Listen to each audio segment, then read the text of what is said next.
Hi, I'm Alex. And I am Tommy. We have been married for 10 years, have 3 babies, multiple businesses, and we just want to share a little bit of our life with you. Come a little close, don't be afraid. Welcome to episode 1 of Our Front Porch podcast. Tommy and I have been married for 10 years, have 3 babies and multiple businesses, and we still love each other and we love our lives. And so we figured we would share some of that with you guys, answering the questions that you have for us. Yeah, don't think we have all the answers, because we certainly don't. No. But I'd like to think we got more than where we started. Yeah, we feel like we're doing pretty good. I feel like we're doing pretty good. And we like to spend a lot of quality time together on the porch, especially after the kids have gone to bed, and we have some of our best conversations on the porch, and we wanted to kind of open that up and share it with y'all. Yeah, hence the name Our Front Porch podcast, right? Yeah. I know we've spent a lot of time dreaming on the front porch, solving problems, or attempting to solve problems, or sometimes just sitting in complete silence and just being in each other's presence. I think that's healthy. You don't always have to have something to talk about. Sometimes you just want to be close to each other. Tommy loves quality time. But we've said for years that we wanted to do something together, and the problem is that us working together in business, we learned a long time ago, doesn't exactly yield healthy conversations. Mostly because it never shuts off. Mm-hmm. And then we'll end up constantly talking about it, even with the kids. And, hey, did you send that invoice? Hey, did you get this paid? Hey, did you do X, Y, and Z or whatever? So we knew having a business together wasn't the right thing to do, but figured, maybe doing something like this would, we can just talk about stuff. Yeah, sharing our lives. Yeah. So the first question we are going to dive into is, have either one of you ever struggled with your mental health, and how did you support each other through that? And that's really been something we have really been working with the last 3 years especially. We have had some darker days than others, and I don't think many people have seen some of the darkness that we have walked through, so we'll dive right into the meat of it and share that with y'all. Where should we even start? Start from, I guess you were the first one that kind of went through some of the things, so let's start there, and then we can kind of chronologize? Go through it. Yeah, we'll go with that. So after I had Elise in 2019, our oldest daughter, I had undiagnosed postpartum anxiety for 2.5 years. Talk to me too. Okay. I'm not used to talking to you. Don't just stare at a camera. Talk to me sometimes too. So you already know that. I know. Just talk to me. So, of intrusive thoughts, and not realizing that picturing yourself driving off of a bridge, or how you would rescue your baby if your house catches on fire, was part of anxiety, and postpartum anxiety to be specific.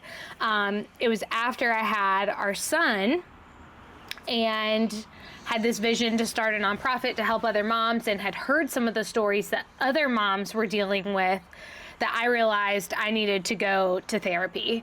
Some of these situations these other moms had walked through were very dark, and it was really starting to affect me, and in turn affect me at home. And when I went to therapy, she was like, yeah, you definitely have some secondary trauma, which I didn't even know was a thing. And I also had postpartum anxiety. And really the biggest thing for me was identifying my triggers. Learning that when I'm overtired, my brain goes crazy. And just being able to recognize that helps to take some of the edge off, especially being sleep deprived with our third and struggling with some of those intrusive thoughts and anxiety all over again. Being able to rationalize, like, hey, you haven't been sleeping, your hormones are going crazy, this will pass, has really helped. And the times that I really needed to step aside to process, I remember one night we were at dinner and I had gotten a text about a really hard situation. A mom had walked through a loss during the day, and I didn't think about during the day, but sitting at dinner, I was like, holy cannoli, I need to cry. And I was just like, hey, I need a minute. And Tommy was like, sure, go upstairs. I cried it out, I journaled it out, processed through it, and I was able to let it go. But for me, if I don't let myself feel those hard emotions or get emotional when I need to, things can heighten and get worse. So I've been managing all that for the last 5 to 6 years. But in the last 2 years, Tommy has really walked through it, and we've really had to work on supporting each other together. So I'll let you. Yeah, I mean, I didn't even realize I was supporting you through that at the time. It was just like, just being respectful.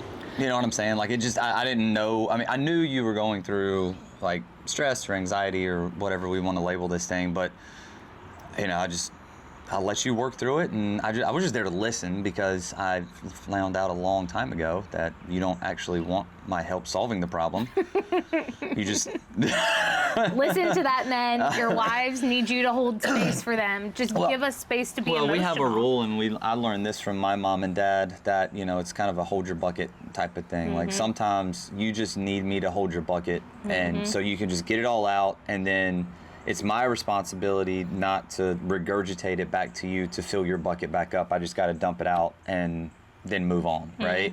And you know, we've had to work on getting better at that. You know, I mean, obviously, the first time we did it, it was just kind of like a little bit of a shock, because you kind of just came at me a little hot and heavy on that one. A lot of word vomiting. Yeah, but now we have a system that's like, hey, I just need to get this out of my system real quick, so that way there is a forewarning of what is to come. And I think that's also important. You can't just go to your significant other and just start dumping it all on them. You know Well, what and I mean? especially wives, if you're going to your husbands, they naturally want to fix things. And if you don't need them to fix it, you just need them to hold space for you. I think that's a communication thing that needs to happen, because I think a lot of times men get frustrated because we come to them with a problem and we just want to be heard. We want that emotional support. A lot of times I feel like we get that better from women. So they go into fix it mode, and then we get mad because we feel like they're not hearing us, but they feel like they're doing the right thing to fix it. I mean, it's a normal thing, right? It's just you have to find out what works in your relationship, and for us, what works. Hey, I just need you to listen. I don't need you to fix it. And it's made clear from the beginning what the expectations are. Yep. And as hard as it is to just listen and not fix, I have to be respectful of what you're asking for. And sometimes, you know, at the end of it, I'm just like, sure you don't want me to help you fix it? I have to ask permission to get to that point. And that goes both ways, because I certainly try to fix all your problems. Yeah, I just don't listen. I just choose not to listen to it most of the time. But no, so I don't really know how mine really got started. It was like a little bit of a progression. Like I'm prior military, so I dealt with stress, I've dealt with anxiety, but I was so ignorant to what it was that it wasn't really a thing. I was just like, well, this is just life. You know what I'm saying? Like, that's just, sometimes life sucks, you know, and there's hard days, and you just got to get over it, and you got to move on.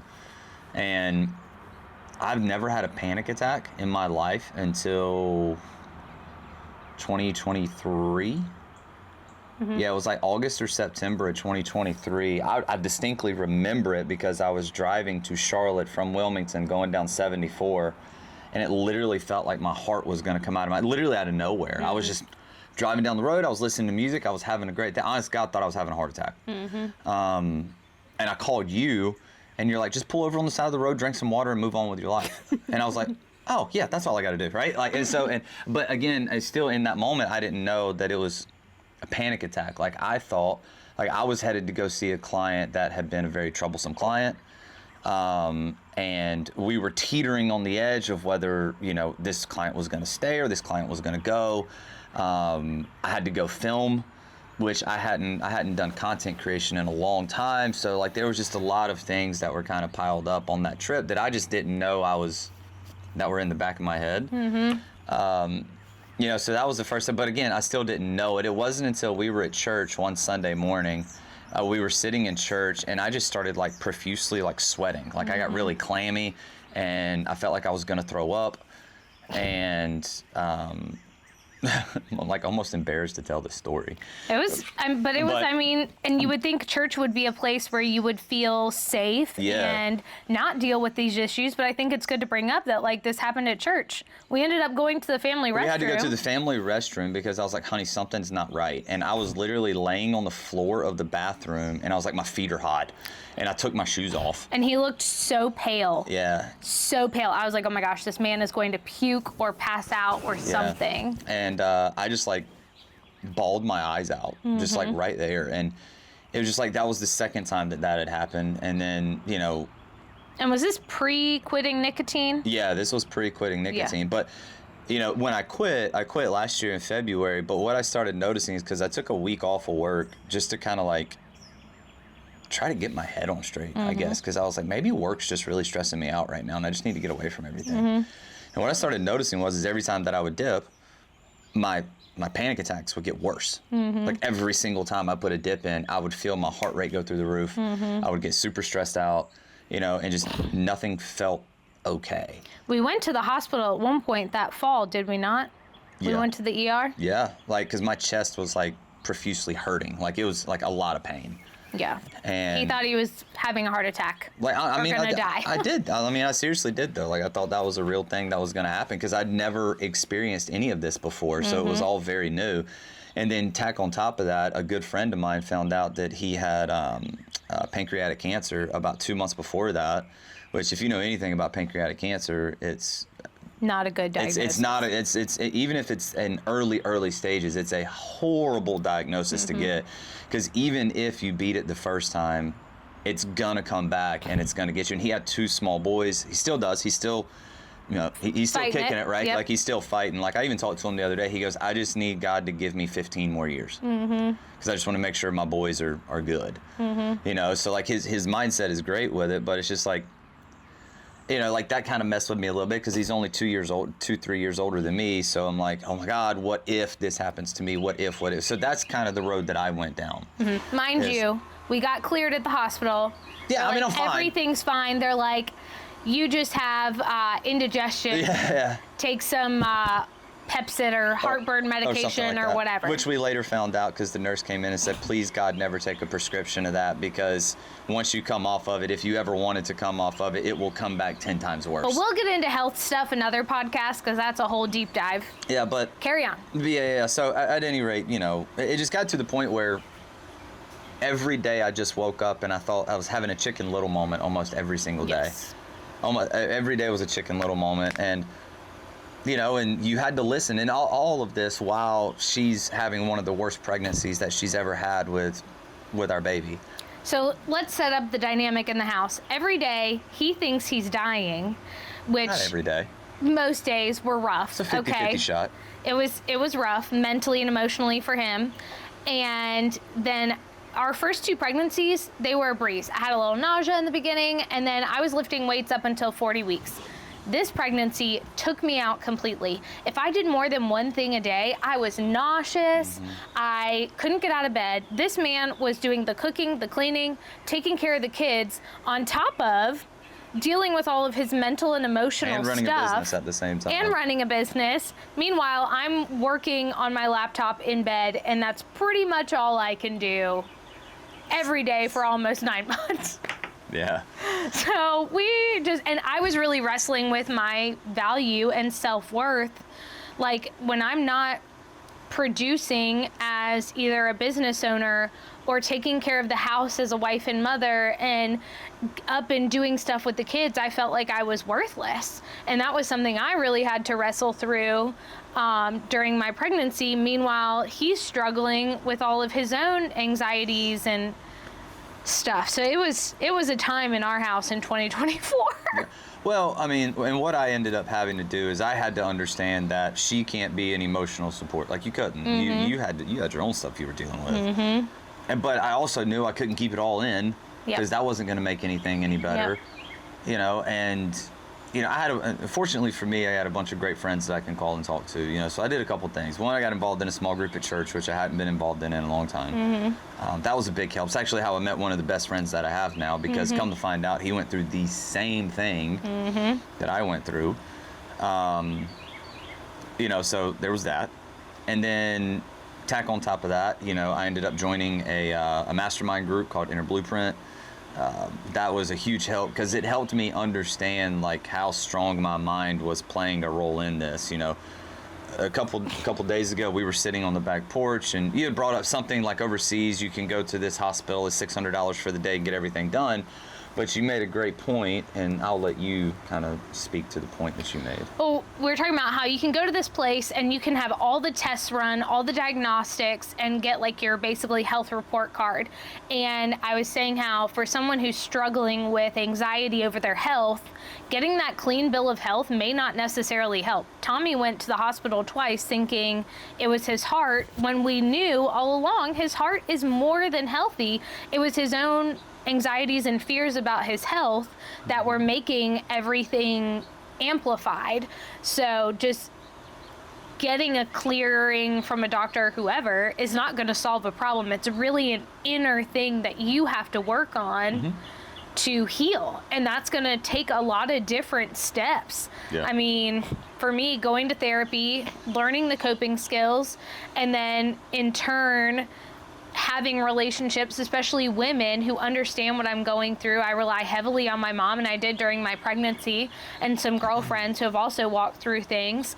I think women, we really need women as emotional support, and men really do need men. Yeah. Tommy got connected with so many men who helped him through that time when I couldn't. Yeah.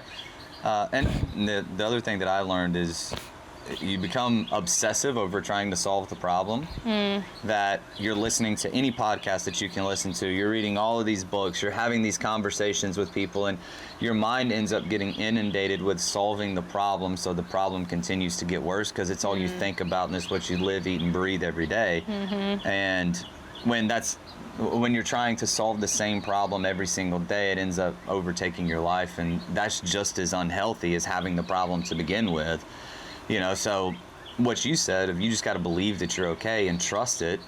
But I also think you got to find a way to get away from all this crap as well. Like you have to have a hobby that you can just forget everything. And for me, that was exercising, that was working out, it's playing golf. It was, did I add things? Yeah, like every morning I go for a walk, no phone, no headphones, no nothing, and just breathe and listen, to whatever noises are out there. But you got to find the flow that works for you, and that's what worked for me the best. Yeah, I definitely think for both of us and our personalities too, having some kind of structure to the day really helps. Like having a morning routine, going to get that workout in at some point. We have a really great evening routine as a family, just with dinner time, clean up, showers, relax, go to bed, having those predictable times. Both of our personalities really love that, but it's also, in the last 6 years, we've had 3 kids, and things change every time you have a kid or every time they're in a new stage. And I think being able to adapt your routines and be communicative about your needs is so important in those times. Yeah. I mean, I don't want to beat a dead horse here. I mean, it's just... my suggestion, if your spouse is going through anything, is, they're gonna deal with it in their own time. Like for me, therapy I was always scared to go to therapy. That was something that I had a negative connotation about. But going to therapy with somebody that I could actually see, eye to eye with, I had something in common with it. It didn't feel like I was in therapy. Like I think that's another thing, is you got to go find the right one for you. Yeah, because you went through 1 or 2 before. I went through 2 of them before I actually found Shane, and oddly enough, he's also the same therapist for my mother and for my sister. Family therapy. It's family. We don't do them together, but he definitely knows all of our problems. But yeah, I mean, that's and there's a litany of other things that happened along the way, but that's the quick and dirty of it. And I think now that we're in our healing era, if you want to call it that, there are going to be days that are harder than others. Like yesterday, I was exhausted. I hadn't been sleeping well, and I was like, listen, I just can't make dinner tonight. Yeah. And I feel guilty and horrible when I can't do that. because I want to provide something yummy and delicious for the family. But Tommy's like, it's okay. You know, I'll deal with myself for dinner. Let's get the kids fed, get whatever you need, and just allowing space and communicating when you are struggling and being so graceful with each other in that. Well, and on the other side of that, if your partner says, I'm struggling, I need help, don't be a dick about it. Just be like, okay, got it. Yes. Like, I'm here. I got you. Like, I hate the saying that marriage is 50-50. That is a lie. It is not 50-50. If both people are only given 50%, it's going to fail. This has to be... Each person has to give their 100% in that day. And some days, your 100% is going to be more than mine. It just kind of depends. Like, fortunately, last night, our 9-month-old decided to sleep through the night last night. So we both got a full night of sleep. So today, our 100% are going to look better than what yesterday's looked. You know, so it's like, just give everything you have in that day. And if you don't have anything left, just communicate that. You know, like you did. And guess what? I got the kids Happy Meals.